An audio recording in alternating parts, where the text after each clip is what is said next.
Eric, a hardworking taxi driver, becomes an unexpected savior for Hope on his way to the pharmacy to buy medicine for his sick grandmother. Unbeknownst to him, Hope is the daughter of his past love, Laura. As the story continues, Eric finds Laura, who has lost her memories. Can Eric, Hope, and Laura overcome the challenges life poses and forge a new chapter together, or can the darkness of the past threaten the stability they have worked so hard to build? Damn it all to hell! Eric exploded, his voice a raw echo against the serene backdrop he'd sought refuge in, only to find his day unraveling at the seams. The tranquility of the open road, a precious escape from the city's relentless pace, was brutally cut short by the sudden betrayal of his car, a flat tire standing between him and the wrath of his punctuality-obsessed boss.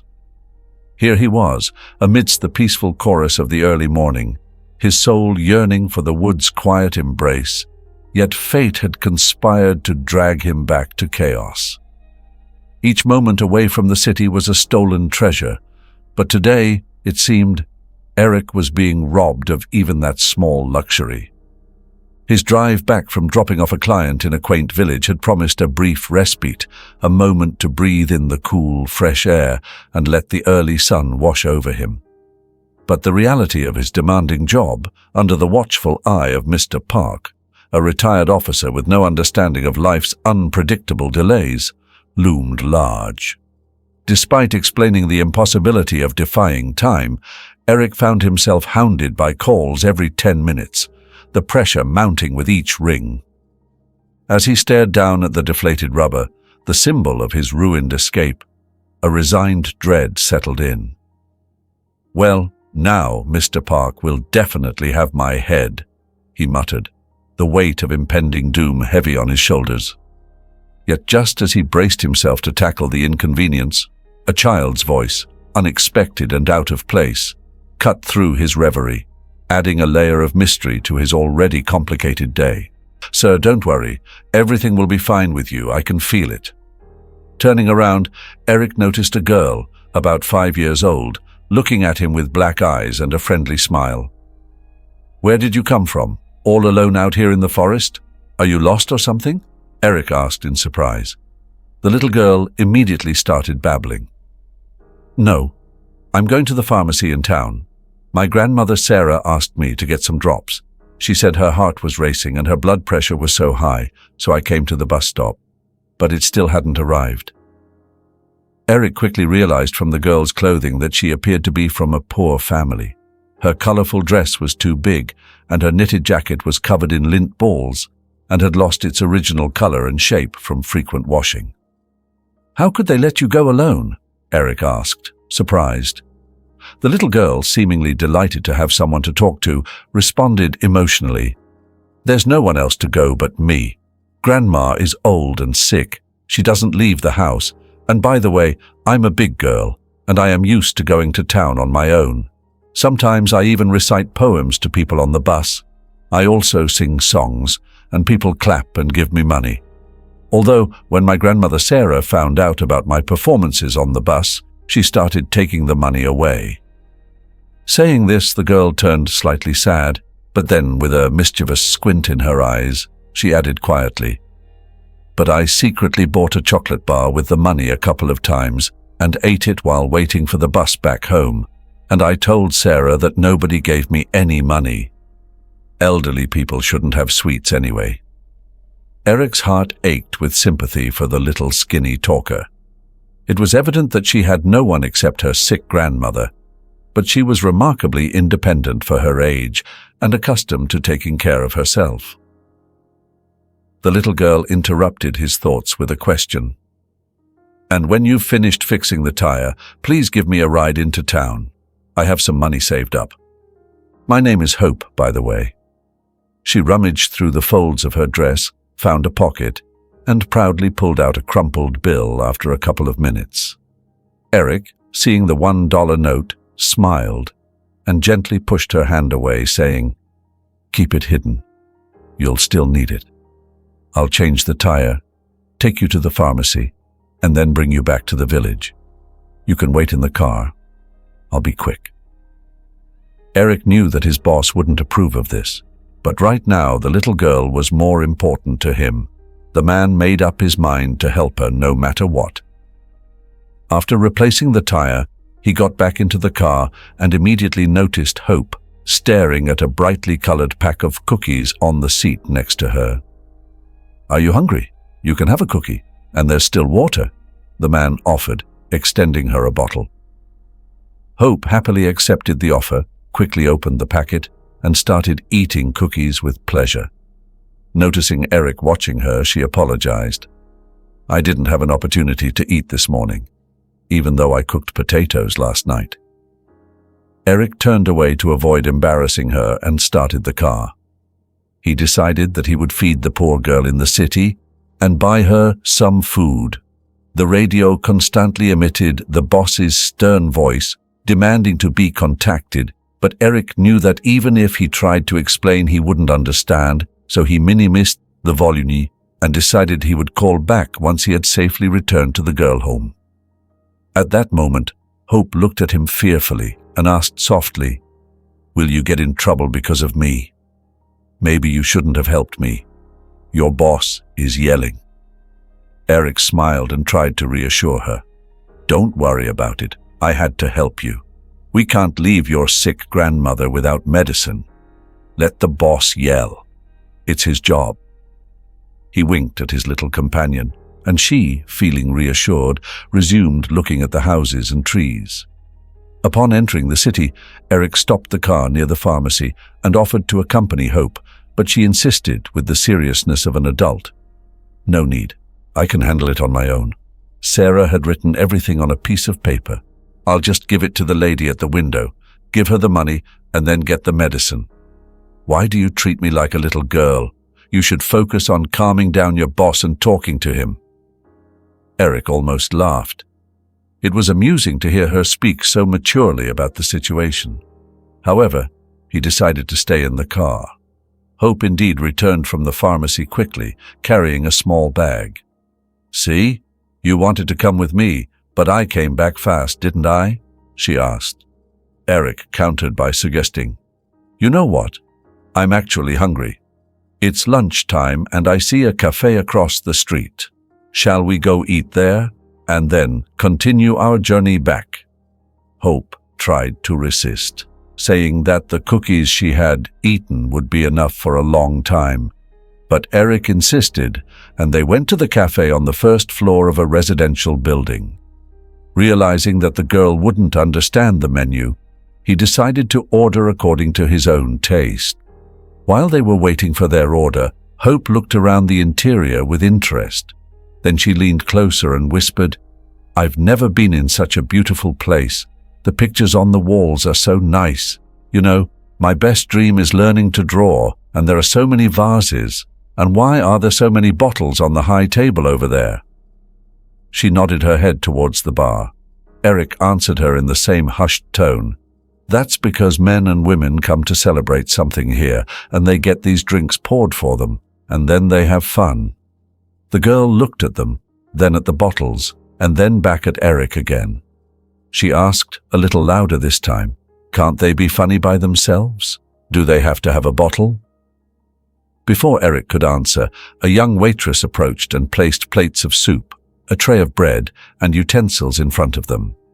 Wishing them a pleasant meal, the waiter left, and Hope turned in her chair to watch her leave with an admiring look.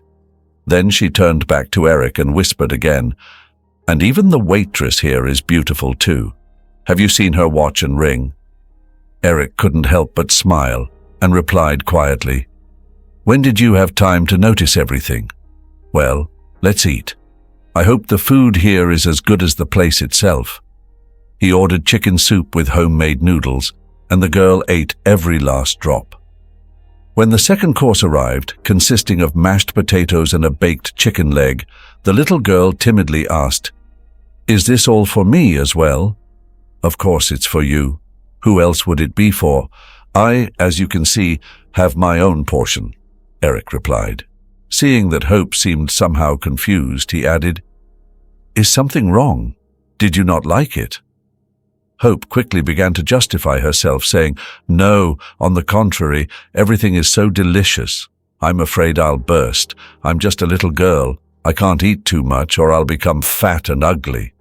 That's what my grandmother Sarah always says whenever I sit down to eat. Eric was already indignant in his heart. What kind of grandmother sends a small child to the city alone, takes away hard-earned money, and limits her food? Despite claiming to be full, the girl eagerly ate the chicken leg, nibbling it to the last piece of meat, but politely declined the mashed potatoes. When asked if she wanted another piece of cake or ice cream, she quietly said, I'm sorry, but I'm sure I'll burst if I eat anything else. Thank you so much. I've never had anything so delicious. Sarah says there's no money for chicken, so she buys bones from the chicken store. The soup made from them is not so tasty, and there's no meat in it at all. Listening to the little girl, Eric marveled at how mature and sensible she was, and how she viewed everything with understanding, from her grandmother to the world around her. After leaving the cafe, they went into the supermarket nearby. Eric stopped the girl at the entrance, squatted down to her level, and looking into her eyes, he said, Hope, let's make a deal. You can take any products in the store, anything you need or want to eat. Imagine I'm a magician and whatever you choose will be yours. The little girl's reaction was unexpected. Instead of the joy Eric had anticipated, tears welled up in Hope's eyes. In a trembling voice, she asked, Can I really take anything I want? Of course, anything you want, Eric replied, taking her hand. But Hope, seemingly unable to believe what was happening, asked again, For example, porridge and chicken for Sarah? Eric nodded and said, Hope, let's start shopping and decide what we'd like to buy. Surprisingly, she boldly took his hand, and together they entered the shopping hall. At first she looked confused by the brightly colored packages, but then she carefully examined everything. Eric decided to help her and started guiding her to different sections, explaining what each item was. They decided that Hope needed a few chicken carcasses, milk, 5 different yogurts, 2 large packets of sausages, and some cereal and pasta. Master. Just before reaching the checkout, she suddenly remembered something and apologized, saying, Can I get 1 mackerel for Grandma? She loves mackerel, but they rarely have it at our village store. Eric was once again surprised at how much Hope cared for her grandmother, despite the apparent lack of concern from the grandmother's side. Seeing how the girl wanted to please her, Eric asked her to stay with the overflowing cart while he went back to the fish department to get the mackerel. After paying for the purchases at the cash register and bagging them into 5 bags, Eric carried them to the car. Hope solemnly carried the cake in her hands, covered in chocolate, with a few cherries on top. She was glowing with happiness. It seemed that at that moment her deepest dream had come true. On the way back to the village, Hope slept soundly in the back seat, while Eric kept thinking about her grandmother. He really wanted to see her and the little girl's living conditions. Eric had never seen any of his neighbors or acquaintances who would send their children of the same age to the store, pharmacy, or anywhere else. As they approached the village that Hope had named, Eric quietly woke her up and asked her where the house was. As Eric had expected, they were greeted by an old 1-story building, weathered by time. The windows hadn't been washed for so long ago that it was a wonder any sunlight came through at all. Eric was shocked that Hope was living in such a neglected house. Hearing the sound of a pulled-up car, an obese woman in a stretched and scruffy robe came out of the house.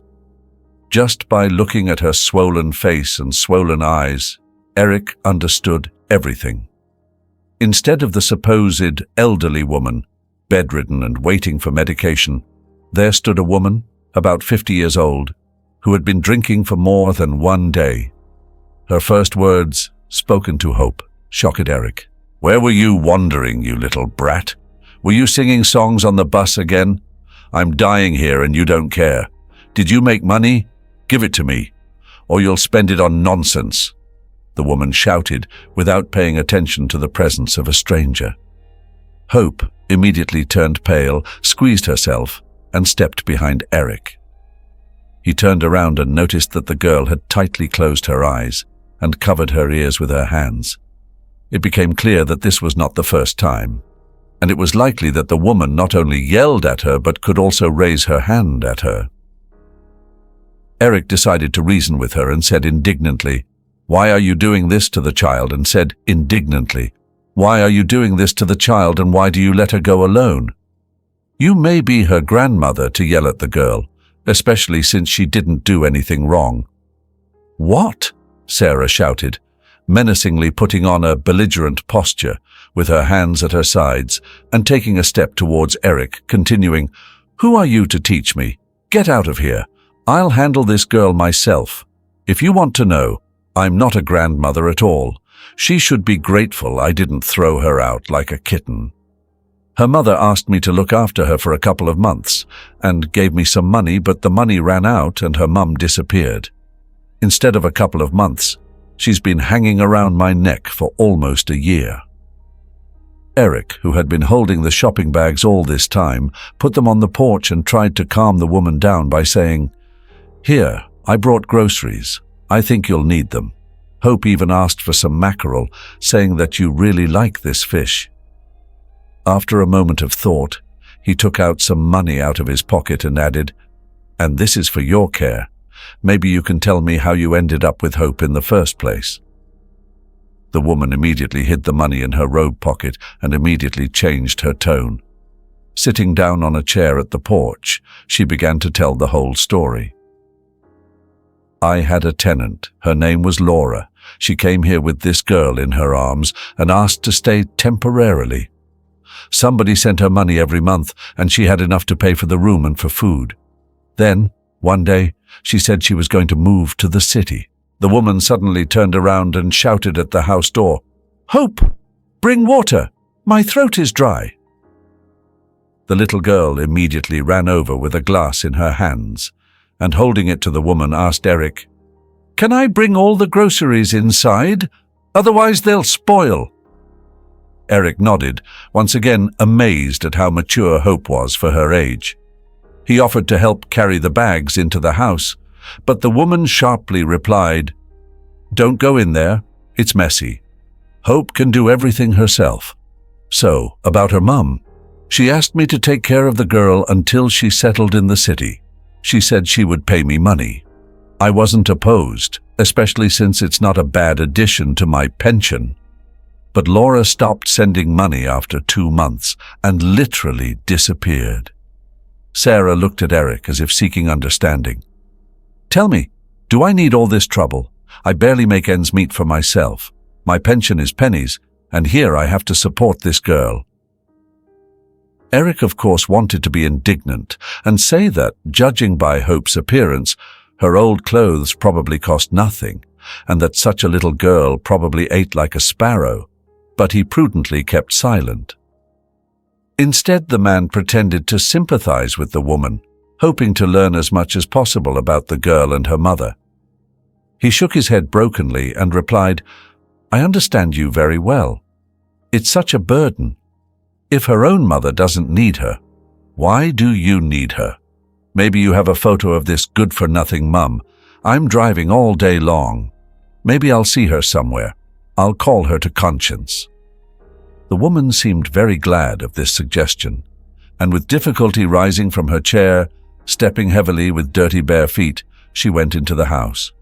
She had been gone a long time, and Eric had suddenly decided that she would not return at all. Who knows, he thought, what such a drunkard has in her mind.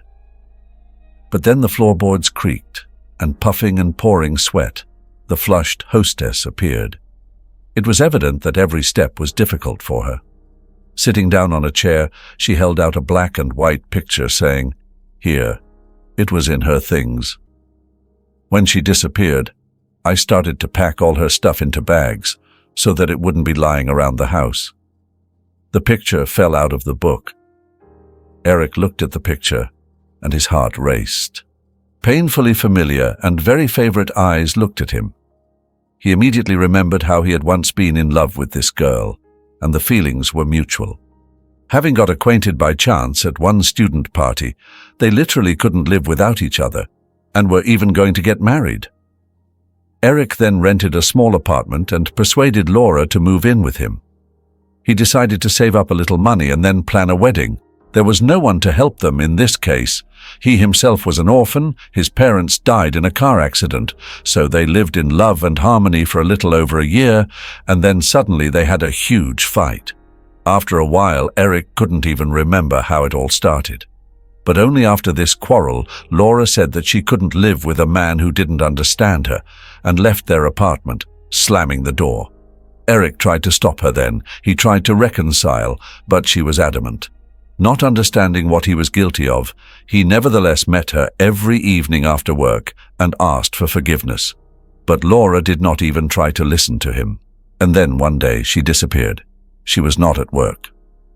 At the door of the new apartment where Laura lived, he called several days in a row, but the answer was silence. Then a neighbor, taking pity on him, said that she had packed her things and moved to another city. No one could tell Eric exactly where Laura had moved to. And now he found out that his beloved had given birth to Hope, and his heart pounded even harder.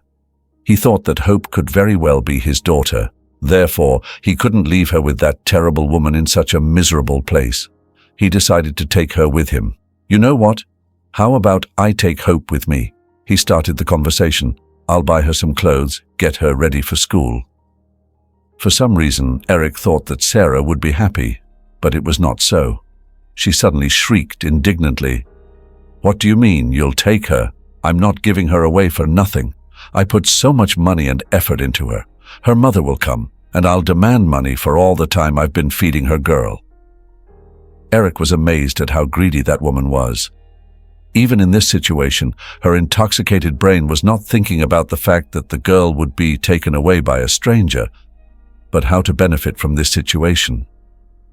Realizing what she was getting at, Eric took out his wallet, counted out some large bills, and handed them to the woman.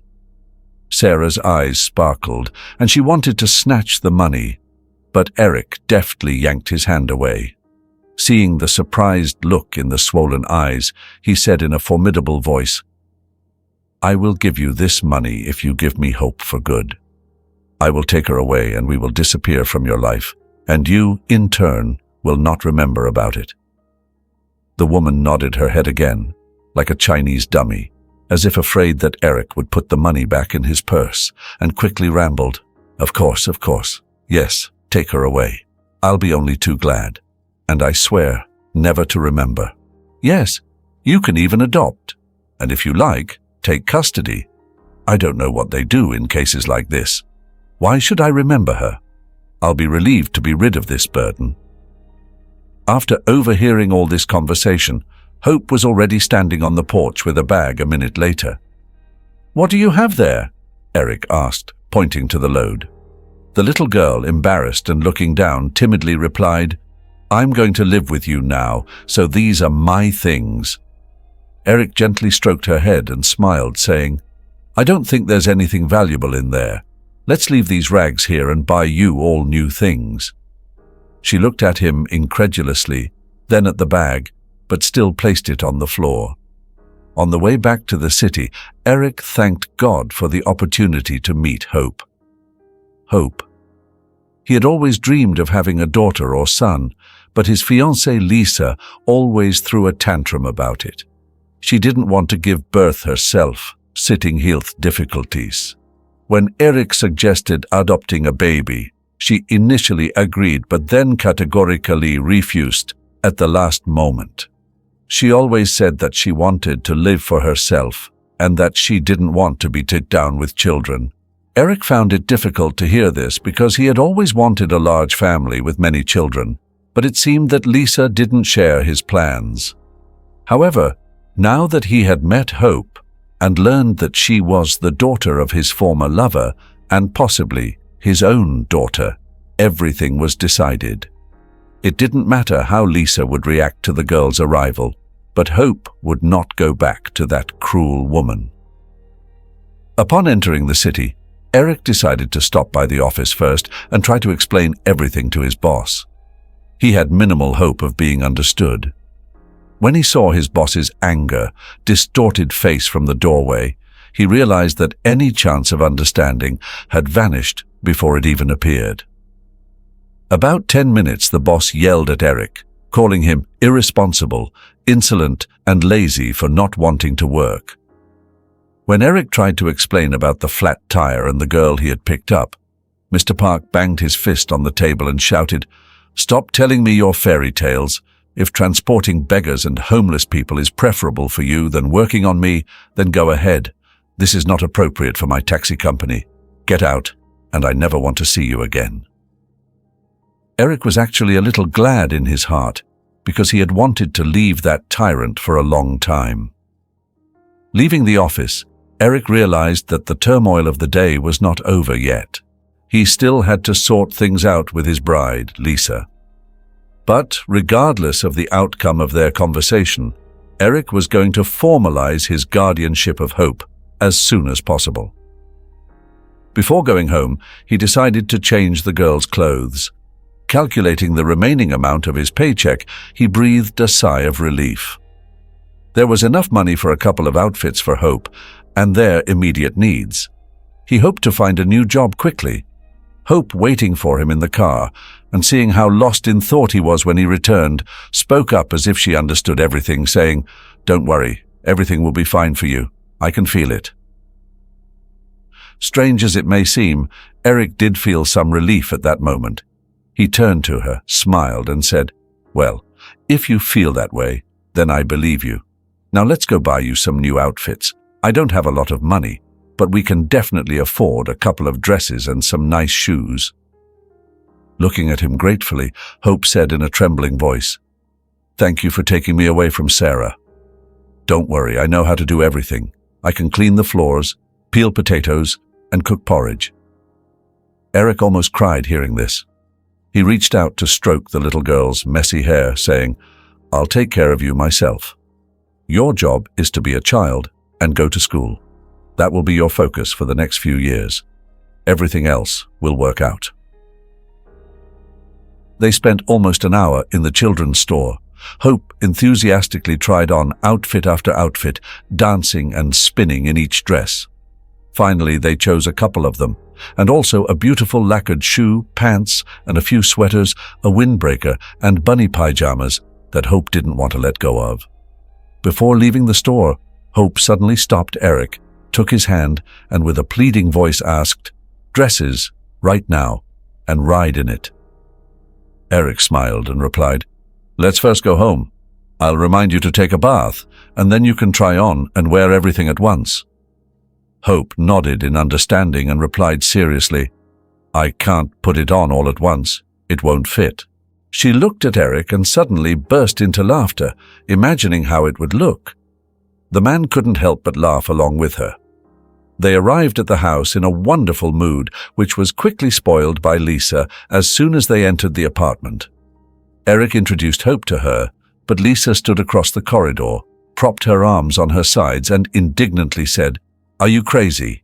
You've brought a dirty ragamuffin home. Don't tell me you're adopting her. Insulting her."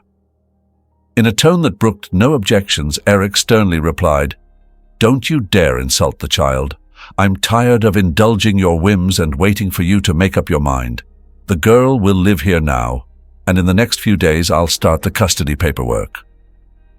At that moment, Eric noticed that Hope stood there shrinking fearfully, just like she had in the village when Sarah yelled at her. Eric took her hand and whispered softly, "Don't be afraid. I'm with you. And remember, you said everything would be all right." Lisa's frustration boiled over as she shouted, "Well, it's either her or me. I won't stay in the same house as this lazy kid." In response, Eric, holding a scared Hope close, firmly said, "I choose her. This discussion is over. Please pack your stuff within half an hour." What happened next was chaos. Lisa threw insults while packing her bags, purposely breaking all their shared photos and spreading them across the floor.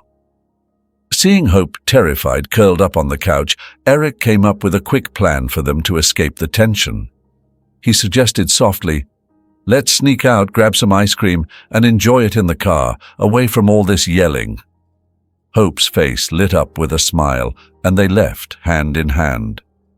Before stepping out, Eric glanced back at Lisa, who was still fuming, and reminded her sternly, "Remember, you've got 30 minutes, and I don't think you'll like it." Not listening to what the scandalized woman shouted after him, he closed the door, and taking Hope by the hand, left the apartment. With a light heart, he was ready to start a new life, now with a beautiful child he had long dreamed of.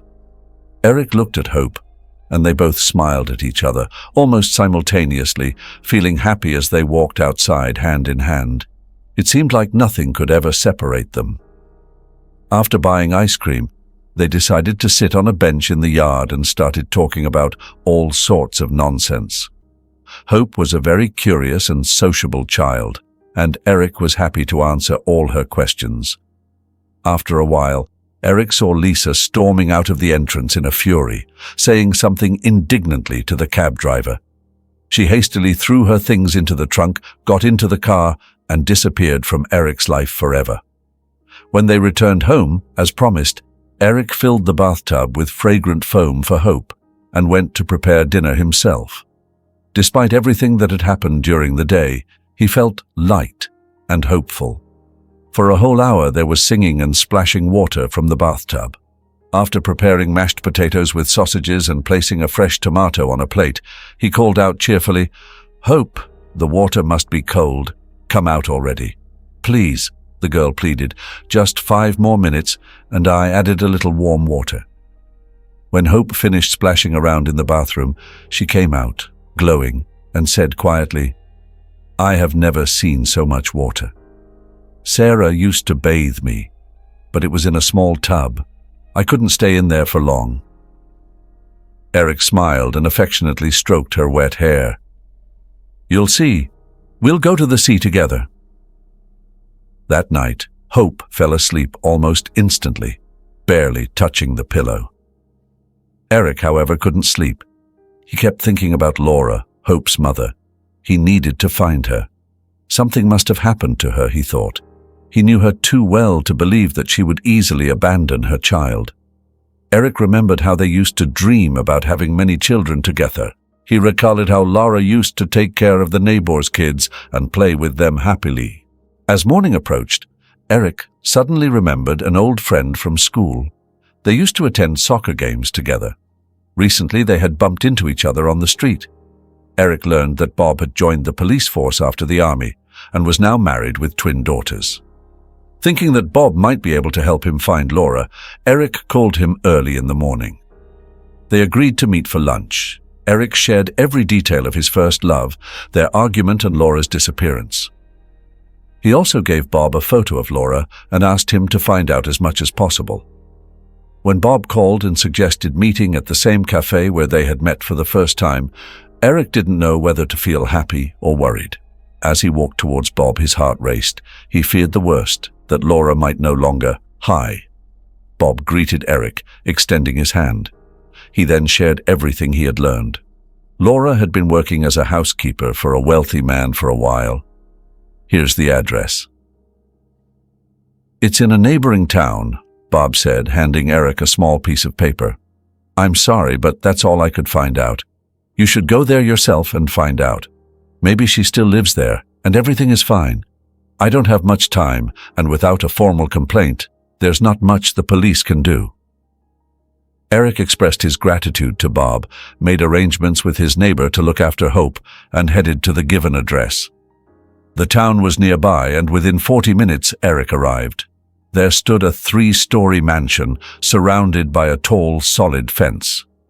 Eric hesitated for a moment, but finally pressed the intercom button. A couple of minutes later he heard a click, indicating that the gate had been opened. The voice that welcomed him through the intercom startled him. "Good afternoon. Please come in." At first, Eric wondered how the owners of such a grand mansion would allow a stranger to enter so easily, but as he stepped inside, he understood. Two well-built bodyguards in tracksuits stood in front of the entrance, eyeing him intensely. The door to the house opened, and a tall, grey-haired man appeared on the porch. "Who are you? What can I do for you?" he asked. Eric didn't know where to begin, so he explained that his former fiancée was missing, and he was desperately looking for her. At that moment, a short, thin woman of a similar age to the owner approached them. "I apologize for eavesdropping," she said in a soft voice. "We haven't been out much lately, but if you show us a picture of the girl, we might remember if we've seen her." Eric quickly retrieved the photo Sarah had given him from his inside pocket. Out of the corner of his eye, he noticed how the guards tensed as he reached into his jacket. They seemed ready to attack him at any moment. When the woman saw the photo card, she gasped. If it hadn't been for her husband supporting her, she would have fallen. Eric helped her sit down on a wicker chair, and one of the guards brought medicine and water from the house. As the woman regained her composure, her husband began to speak. "I'm sorry, but we know this young woman, and it's a very painful topic for us. Laura used to work for us as a housekeeper. We had no complaints about her work. She did everything well and quickly, but the problem was different. Our son Stuart fell in love with this simple girl, and there was nothing we could do about it. She felt the same way, and we couldn't stop them. We even laid her off, but it made no difference. They started dating in secret, as our security guard informed us. Then we sent our only son to study abroad. And that's it." At that moment, Eric's heart clenched, and he felt a pang of jealousy stir in his soul. The woman calmed down a bit and spoke in a trembling voice, filled with excitement. "If we could bring our son back now, we wouldn't say a word against their love. But we can't bring anything back. Our boy is dead. We don't know what happened exactly, but his car went off the bridge at high speed a week later when he returned." The woman fell silent, took a sip of water with a trembling hand, and continued. "We buried him, but we didn't hear anything more about Laura." The woman sobbed and wiped away the tears running down her cheeks. After saying goodbye, Eric walked out through the gate and stood there confused, not knowing what to do or where to look next. Suddenly, he felt an overwhelming desire to see the accident site and its surroundings. When he arrived at the location, he noticed that one side of the bridge was surrounded by farmland. Fields, stretching for many kilometers, were planted with various cereals, while on the other side, just downstream, was a small village. Eric didn't hesitate, and he headed there. To his luck, two elderly women were sitting on a bench near the third house from the beginning of the village. They were engaged in an emotional conversation, but as soon as Eric's car stopped in front of them, they fell silent. Getting out of the car, he approached them with a smile and said, "I'm looking for my friend. She's missing, and her boyfriend died not far from here a few months ago. Maybe you hear or see something that could help me find her." One of the women looked at Eric curiously, squinted her eyes and asked, "You should go to Caitlin. Her house is the last one on the right side of the road. She sheltered a strange woman, but she hasn't been right in the head." Caitlin found her on the shore, but despite trying everything, she couldn't remember her name or her family. Eric rushed back to the car, shouting with joy, "Thank you, dear ladies." He was certain that the stranger they found on the shore was his Laura. He was relieved that she was alive, and at that moment nothing else mattered. Approaching the house, he immediately recognized her. Laura was sitting at a table under the awning, accompanied by a stern-looking woman. They were cutting apples into a large basin on the table. Greeting them, Eric walked straight to Laura, took her hands in his, and with tears held back, whispered, "I'm so happy that you're alive." He gently kissed her hands, but when he looked into her eyes, he saw a bewildered expression. It became clear to him that she didn't recognize him. The woman sitting next to her turned out to be Caitlin, the one who had saved Laura. Watching everything unfold, she asked, "Who are you? I see that you know the poor girl, but she can't remember anything. Her memory is like a blank sheet of paper. Sit down and tell me who you are, where you come from, and what your names are. Maybe it will help jog her memory." Eric started to recount every detail, beginning with the day they first met. However, Laura showed no signs of remembering anything, despite his efforts. In a final attempt, Eric decided to bring Laura to his place and introduce her to Hope. Throughout the journey, Laura was sitting in the back seat, frightened and huddled in a corner, gazing at the passing scenery outside the window. When they arrived and opened the door, Hope rushed out into the hallway and stood in the doorway. Within seconds, she ran towards Laura, wrapping her legs around her and bursting into tears. "Mommy, dear, where have you been? I miss you so much. Mommy is back." Laura started to stroke the girl's head, then suddenly kneeled and embraced her daughter, crying. It was clear that she recognized Hope. After calming them both down, Eric prepared dinner for them. During the meal, Laura avoided making eye contact with him, likely feeling guilty. Then she timidly placed her hand on his and quietly apologized, saying, "I'm sorry for everything. Please." This gesture made him realize that Laura's memory had fully returned and that she was ready to talk, but not in front of her daughter. After dinner, Eric stayed behind to clear the table, while Laura put Hope to bed. Eric didn't know what they talked about, but he was happy that they were finally together. Nervously stirring sugar into his tea, Eric sat in the kitchen when Laura emerged from the bedroom. She hesitantly sat down at the opposite end of the table. They sat in silence for a while until Eric spoke up. "You know, I'm so grateful to you for Hope. She's so clever. She sings and recites poems. She missed you so much. Why didn't you tell me when we broke up so foolishly that you were pregnant? She's my daughter, isn't she?" Laura suddenly burst into tears. Eric, feeling bewildered, didn't know how to react. He tried to calm her down, saying, "What are you crying about, my love? Everything is wonderful. You're alive, our daughter is a smart girl, and we are all together now. Aren't you happy? It's all in the past. It's all behind us." Laura pushed him away suddenly and whispered, "You don't understand anything, Eric, forgive me, but Hope is not your daughter." Eric felt as if his heart had been struck. He couldn't believe what he was hearing, but Laura couldn't be stopped. She continued speaking. "When we broke up, I couldn't stay in that city anymore and went to earn money. A friend of mine arranged for me to work as a housekeeper for a wealthy family. From the very beginning, their son Stuart started showing interest in me. I wasn't looking for a new relationship after our breakup, but he was persistent. He showered me with his compliments and gifts, and soon we became close. His parents despised me for supposedly leading their son astray. Stuart's father immediately fired me from my job, but that didn't change anything. We continued to see each other. Then his parents paid for his education abroad. It was Stuart's dream, and he couldn't give it up. Hearing about my pregnancy, he said he wasn't ready to tell his parents about the baby yet, but he promised to support us financially and assured me that he would eventually take us to live with him. He went abroad. At first he sent money and everything was fine. Then he suddenly stopped answering my calls and stopped sending money. I was desperate because he said he loved me and we had a daughter. I took a train to the nearest village and met Sarah there. She was a lonely woman, and I rented a woman at her house because it was cheap.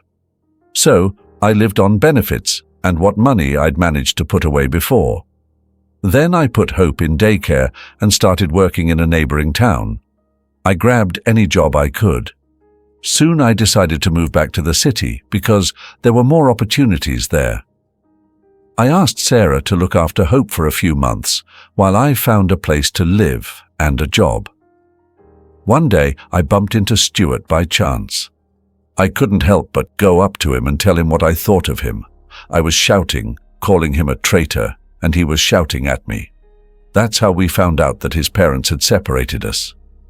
It turned out they'd sent him a photo of me in a wedding dress, standing with another man, and it was because of that picture that Stuart cut off all contact with me.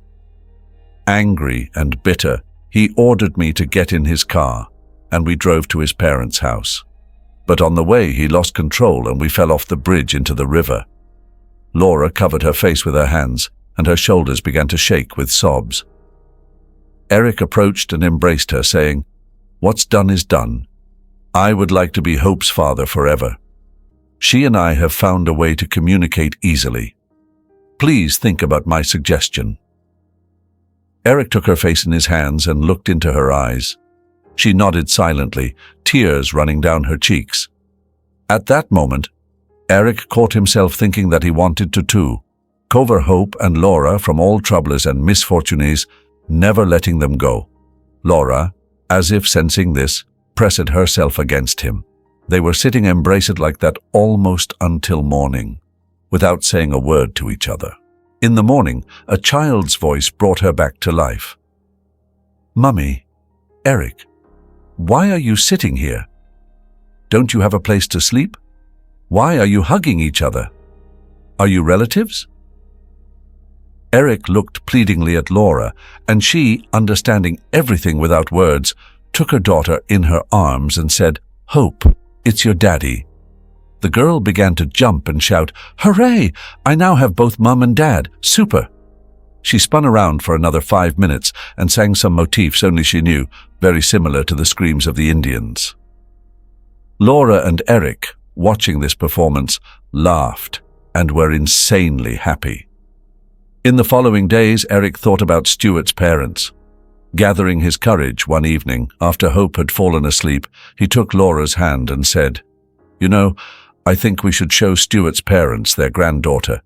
You can't imagine how miserable and lonely they are. They even mentioned that they would be ready to give their consent to your relationship with Stuart. It is clear that their hearts need help." Laura didn't say anything, but the next morning she told him, "Eric, you're right. Stuart's parents have the right to know about Hope's existence. Can you take us there?" "I'm terrified of this meeting." Eric hugged his beloved and quietly whispered in her ear, "Don't be afraid. I will always be there for you. And as our daughter says, everything will be fine." The next weekend, they drove to the place where Eric had recently learned about Laura's death. When Hope heard that they were going to meet her real grandparents, she looked slyly at Eric and said, "Let's buy them a cake, like that chocolate one with a cherry." Without waiting for an answer, she immediately continued, "And it's not because I like it, but because you said yourself that people should always visit with a cake." They all laughed at the little girl's ingenuity, but they still took the cake on the trip. As they approached the house, Laura took Eric's hand and quietly said, "I'm scared. I don't know what I'm afraid of, but my chest is trembling." He smiled and calmly answered, "Let me go alone first, prepare them, and then I will come for you." So it was decided.